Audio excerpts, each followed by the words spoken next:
அனைவருக்கும் வணக்கம். இது டிஎன்பிஎஸ்சி டியூட்டர்ஸ். நான் உங்கள் சரண்யா. 2026 டிஎன்பிஎஸ்சியுடைய முதல் நோட்டிஃபிகேஷன் வெளிவந்திருக்கு.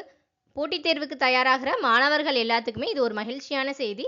புதிய கவர்மெண்ட் ஃபார்ம் ஆயிருக்கு. எக்ஸாம்னா சொன்னபடி நடக்குமா அப்படின்ற ஒரு பயம் எல்லாருக்குள்ளே இருந்திருக்கும். அந்த கவலையே வேண்டாம். சொன்ன தேதியில் கரெக்டாக நோட்டிஃபிகேஷன் விட்டுருக்காங்க. 2026ல் எல்லா எக்ஸாமுமே கரெக்டாக நடக்கும். கான்ஃபிடென்ட்டாக படிங்க. சிடிஎஸ் அப்படின்னு அழைக்கப்படுற கம்பைன்டு டெக்னிக்கல் சர்வீஸுக்கான நோட்டிஃபிகேஷன் தான் விட்டுருக்காங்க. இது வந்து ஒரு non interview post. Total vacancy பார்த்துக்கிட்டாக்க 461. ப்ரீவியஸ் எக்ஸாம்ஸ் எல்லாம் கம்பேர் பண்ணுறப்ப இது வந்து ஒரு நல்ல வேக்கன்சி தான், யூஸ் பண்ணிக்கோங்க. டோட்டல் போஸ்ட் பார்த்துக்கிட்டாக்க 45+. Assistant engineer, junior architect, system manager, agri officer, librarian போன்ற பல்வேறு வகையான போஸ்ட் இதில் இன்க்ளூட் ஆகும். இது வந்து ஒரு நான் இன்டர்வியூ போஸ்ட்டு தான். எக்ஸாம் இருக்கும், சர்டிஃபிகேட் வெரிஃபிகேஷன் இருக்கும், ப்ளஸ் கவுன்சிலிங் இருக்கும். நோட்டிஃபிகேஷன் எப்போ ரிலீஸ் பண்ணாங்க? 20th May 2026. ஆன்லைன் அப்ளிகேஷன் எப்போ ஸ்டார்ட் ஆகும்னா 27 May 2026 தான் ஸ்டார்ட் ஆகும். Last date to apply online வந்து 25 June 2026. அப்ளிகேஷனில் ஏதாவது கரெக்ஷன் இருந்துச்சு அப்படின்னாக்க 29 to July 1 வரைக்கும் அதை வந்து நம்ம கரெக்ட் பண்ணிக்கலாம். எக்ஸாம் வந்து 2 கட்டமாக நடக்கும். ஃபஸ்ட்டு வந்து பேப்பர் 1, பேப்பர் 2. பேப்பர் 1 அப்படின்றது 3rd August 2026 நடக்கும்னு சொல்லியிருக்காங்க.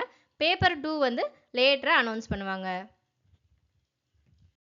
இந்த நோட்டிஃபிகேஷனை பொறுத்தவரை நம்ம முக்கியமாக பார்க்க வேண்டியது, ஒரு குறிப்பிட்ட குவாலிஃபிகேஷன் இருந்தால் மட்டும்தான் இந்த நம்ம எக்ஸாமை வந்து அட்டன் பண்ண முடியும். அதுலேயும் இந்த கொடுத்துருக்க இதில் வந்து நீங்கள் வந்து டிகிரி முடிச்சிருக்கணும். ஒன்று வந்து civil engineer, mechanical engineer, ECE, triple E, IT அல்லது CSE, agriculture, statistics, geology, pharmacy, tourism, library science, archaeology, MBA, visual communication. கொடுத்துருக்க இதில் ஏதாவது ஒரு செக்டரில் வந்து நீங்கள் வந்து டிகிரி முடிச்சிருக்கணும். எக்ஸாம் பேட்டர்ன் பார்த்துக்கிட்டாக்கா பேப்பர் 1, பேப்பர் 2. பேப்பர் 1 வந்து நார்மலாக எல்லா டிஎன்பிஎஸ்சி குரூப் 2, குரூப் 4 எக்ஸாம்ஸ் மாதிரி தான். தமிழ் எலிஜிபிலிட்டி டெஸ்ட் இருக்கும், அது போக ஜென்ரல் ஸ்டடீஸ் இருக்கும், ஆப்டிடியூட் அண்ட் மென்டல் அபிலிட்டி இருக்கும். பேப்பர் 2 அப்படின்றது உங்கள் டிகிரி ரிலேட்டடாக இருக்கும். சப்ஜெக்ட் பேப்பர் தான், ரிலேட்டட் டு குவாலிஃபிகேஷன்.